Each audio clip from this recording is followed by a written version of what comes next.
మీరు నిద్ర కూడా విసర్జించాలి. ఎందుకో తెలుసా అండి, నిద్ర విసర్జించడంలో చాలా పెద్ద క్లేశం ఉంటుంది.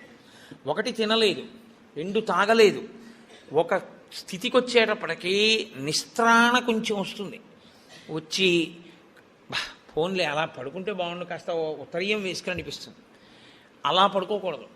అందున దీక్షితుడు అందుకే ఎప్పుడు పడితే అప్పుడు ఎక్కడ పడితే అక్కడ నిద్రపోకూడదు. అలాగా మీరు పగలు రాత్రి కూడా ఏకాదశి తిథి ఉన్నంతసేపు, అంటే ఏకాదశి ఎప్పుడు మొదలైందో అప్పుడు ఒక రాత్రికి కూడా పరివ్యాప్తమవుతుంది. ఆ రాత్రి ఆ పగలు మీరు జాగరణ యందు ఉపవాసమునందు ఉండాలి. అంటే మారుస్తూ ఉండాలి. ఒకటే చేస్తున్నారనుకోండి, మనసు ఏమవుతుందంటే దాన్ని విడిచిపెట్టి ఇంకో చోటుకి వెడుతుంది. అందుకే ఏకాదశి చేసేటప్పుడు ఏం చేస్తారంటే సంఘంగా చేస్తారు. సాధారణంగా ఏకాదశి తిథిని ఒక్కడే చేయడం కొంచెం కష్టం.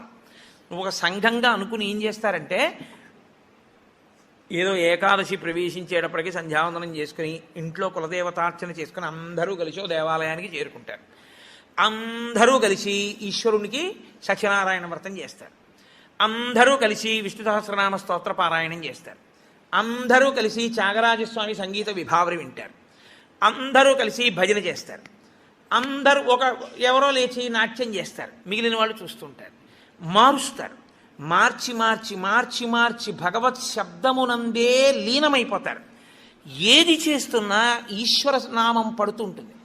ద్వాదశి నాడు అన్నం తింటుంటే ఏది విన్నా గోవింద గోవింద అని అవే వినపడుతుంటాయి. ఇంకా అంతగా నువ్వు ముక్కోటి ఏకాదశిని చెయ్యగలిగితే, అలా చేసినప్పుడు నీకు 3 కోట్ల ఏకాదశుల ఫలితాన్ని నీ ఖాతాలో వేస్తాను.